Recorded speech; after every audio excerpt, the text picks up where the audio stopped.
disorientated, in and out of consciousness. Being in that situation, I felt too ashamed for my family to see me. So I requested for her to allow me to stay at her home for the night, and I would go home in the morning. The next morning I woke up and things were better, and it was not a hangover. I started to experience fainting episodes. The next best option was for me to go to the Mandeville Hospital because of the constant fainting.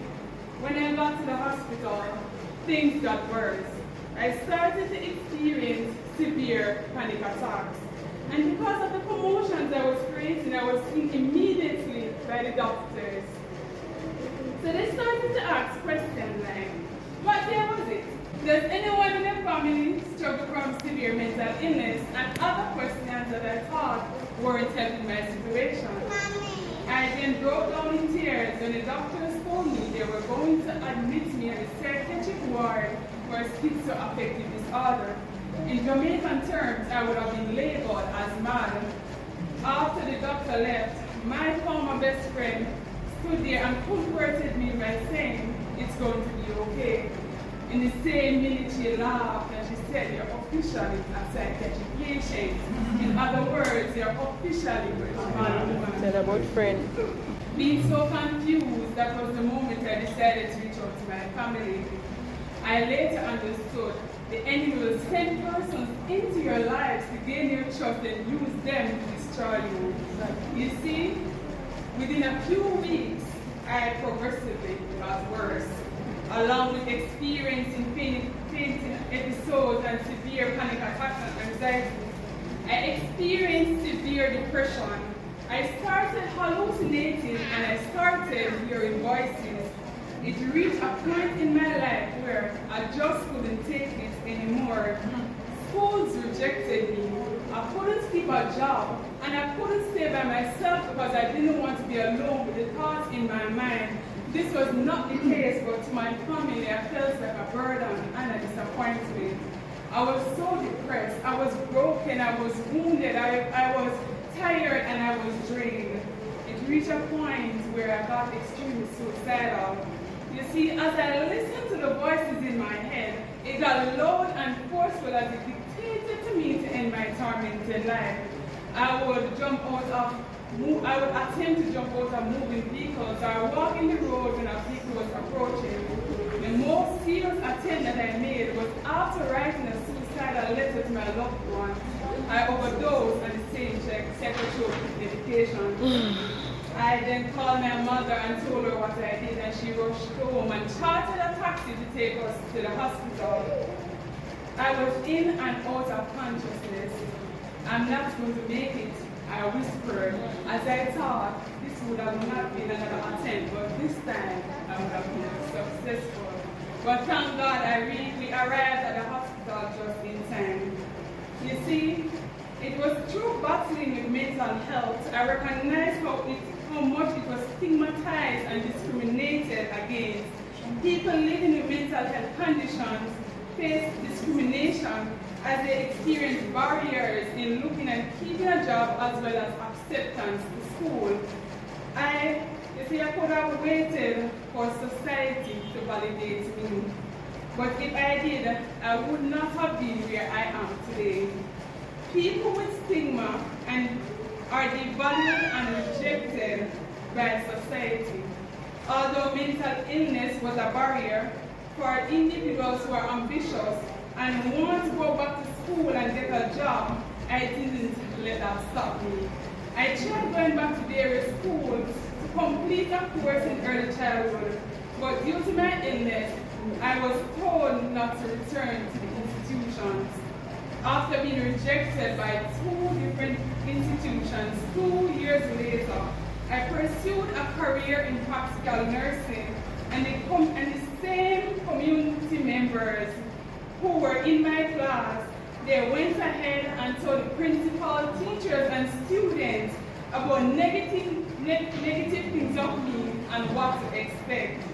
When I went on work experience, the supervisor told me, I knew you before you got here.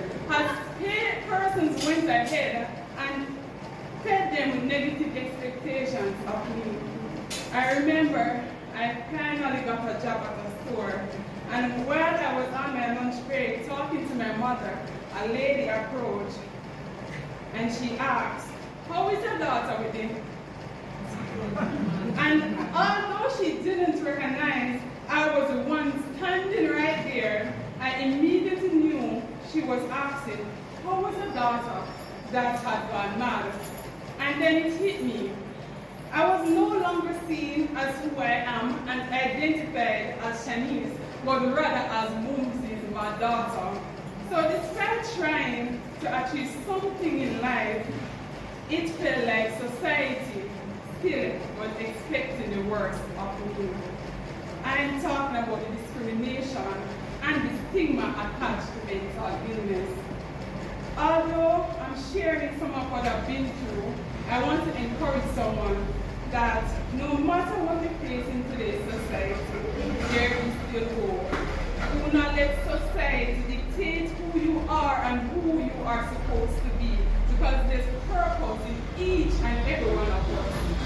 However, despite the widespread stigma and discrimination, community support still played a significant role in my journey of overcoming mental health challenges.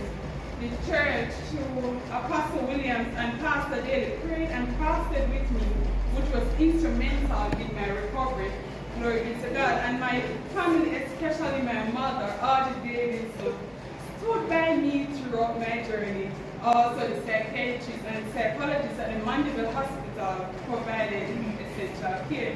So you see, at the age of 21, 3 years after my diagnosis with the community support I mentioned, I completely overcome mental health. Amen. Glory be to God. It's been 4 years since I have overcome, and I have not depended on one psychotropic medication since. I have not experienced symptoms of mental illness. No more panic attacks, no more anxieties, no more hallucinating, no more suicidal attempts. I went back to school at the National College of Professional Studies, where I was discriminated and devalued by the students, and I completed practical nursing, and I graduated Student of the Year 2021.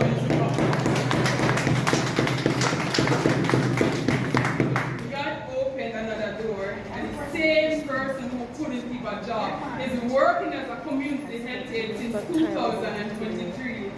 God still didn't stop there. God had given me the privilege of meeting Jason Mills, otherwise known as Jay Quest, and he's an author and a publisher. He encouraged, motivated, and assisted me in publishing my first book, A Sound Mind. And because of my personal experience with mental health challenges and the insights I've gained, I'm now pursuing my bachelor's in applied psychology.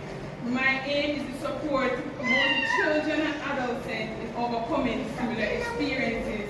Opportunities like these are crucial for individuals with mental health, where they can voice their concerns, creating community support groups where people can share experiences and find mutual encouragement, help them recognize they are not alone, and encourage them to overcome challenges. Furthermore, providing employment opportunities for those struggling with mental health is essential. And also, facing mental health, individuals facing mental health challenges deserve a chance to return to school, learn skills, and attain their goals.